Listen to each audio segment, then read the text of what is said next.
What's up, guys, and welcome to another episode of Brian Reacts, where I break down amateur and pro form alike to focus on what people are doing well in their biomechanics and things that they could improve upon.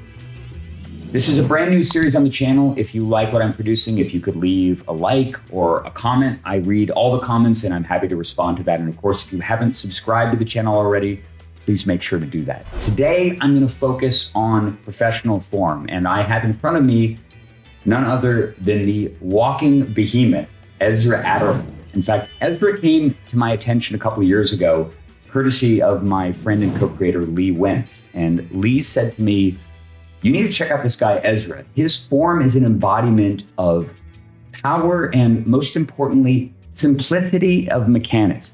He's able to produce unbelievable amounts of force in exactly the right spot with the simplest mechanics.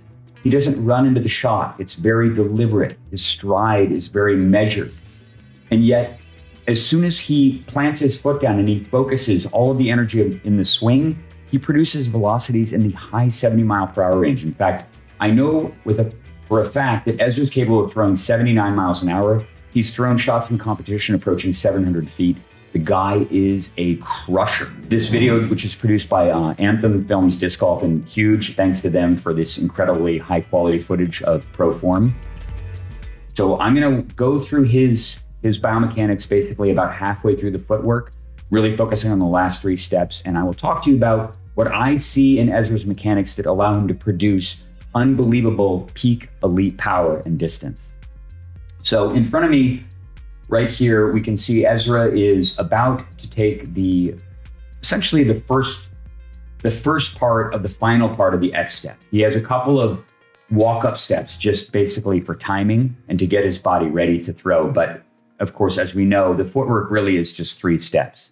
And you'll notice that he, like so many people, is completely sideways. Everything is in a line: eyes, shoulder, right hip. And very soon the back foot, everything moving down the line laterally, which is the key. There's so many people that start to do the biomechanics, and the first thing that you see, even pros do this, there's quite a few pros, they start to look away from the target. If you're looking away from the target, something is amiss. You should never feel like you have to take your eyes off the target until your shoulders require you to do that.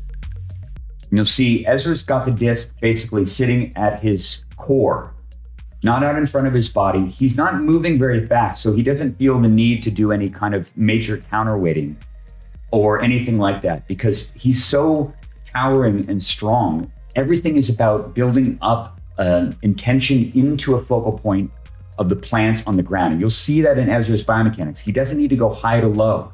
He doesn't need to do anything flashy. All he has to do is make sure that he's balanced at every stage of the footwork. So you'll see he strides a little bit in front of his body, but all of this is just getting ready to wind up his entire upper body into the plants.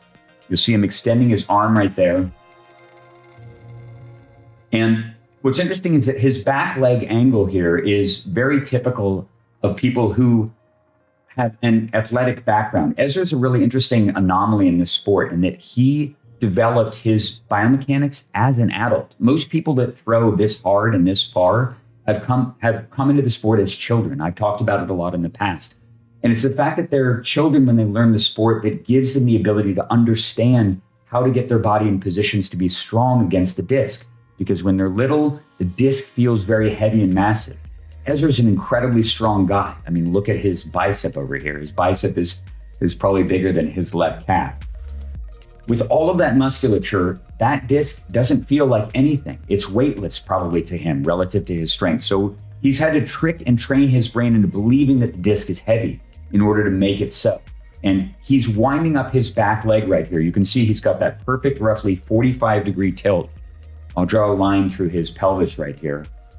45-degree angle. Lee talks about this quite a bit. This is about as far back as you want your back hip to turn.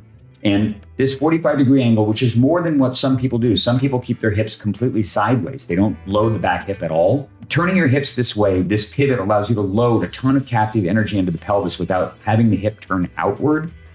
And that keeps all of that elastic energy bound up in the pelvis and allows the pelvis to rotate rapidly forward as soon as the heel is down. to use all of that energy in the lower body and particularly in the hips to drive the shot. And you'll see that Ezra's back is completely offset. The angle of his back, the angle of his shoulders is at a complete offset, almost exactly perpendicular offset to his hips, which is about ideal. And as his plant foot is coming down, right there, I wanted to point out another thing that's quite interesting. If you draw a line down his back to the plant foot, it's basically straight.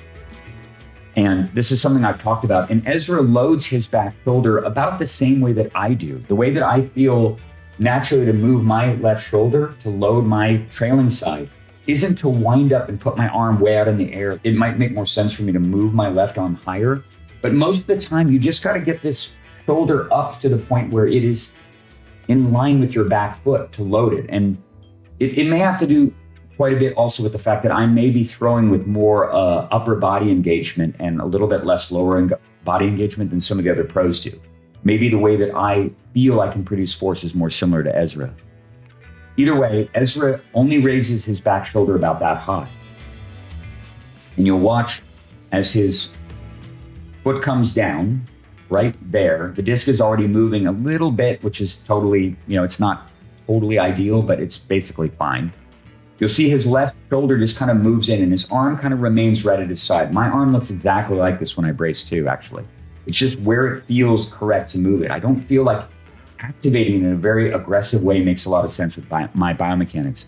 I just need to keep it in tight to my body. I feel like it does kind of keep me centered and balanced through the swing. And I also throw very upright, and Ezra does too. So you'll see Ezra is just bringing the disc perfectly through leverage across his body, all of his weight down into the brace, his back foot totally de-weighted.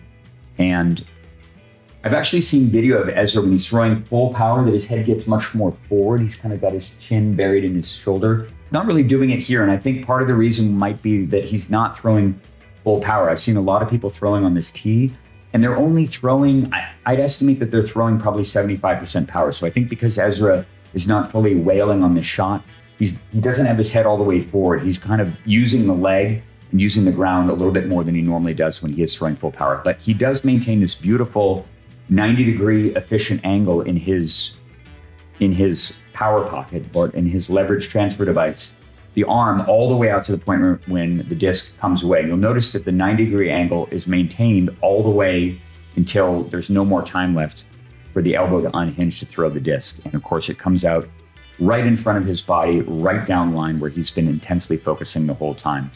And his follow through is so balanced, so simple, all the energy gone into the disc. Amazing stuff, honestly. It's really interesting to watch Ezra's mechanics because Ezra is a more upper body focused person. You can just tell the guy's physique is ridiculous.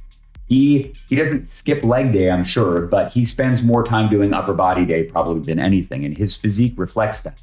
And the thing about this sport is that there isn't any one-size-fits-all solution to throwing the disc hard. You kind of have to play to your physical strengths. Most people, particularly people who learn the sport as children, learn to use their legs foremost. Eagle's a great example of that. When Eagle McMahon throws a disc, a guy like Will Schuster also, these guys have beanpole physiques, Simon Lizotte also. And they learned how to generate a tremendous amount of force with their legs because it required it. If you've come into the sport as an adult and you're big and strong and you spend time in the gym, there are ways to throw the disc incredibly hard using primarily upper body. And Ezra has sort of figured out how to do that. His legs do add power, no question. He winds up his pelvis. He plants beautifully. But a lot of the power in Ezra's throw comes from his upper body and through the harnessing and utilization of leverage. So if you are a big, strong upper body person, you're struggling to progress, if you're stuck at 250 feet or 300 or 350, pay attention to this form and see what Ezra is doing. If you can create at least the foundational stability with your brace leg, your legs don't even have to add that much power. You just need the balance and stability. You'll be able to throw the disc 450 or farther, just like him. Anyway, thanks so much for watching again. If you haven't subscribed to the channel, please do that. Please leave a comment. I read and reply to everything. I really appreciate your time and attention, and I will see you for the next one. Take care.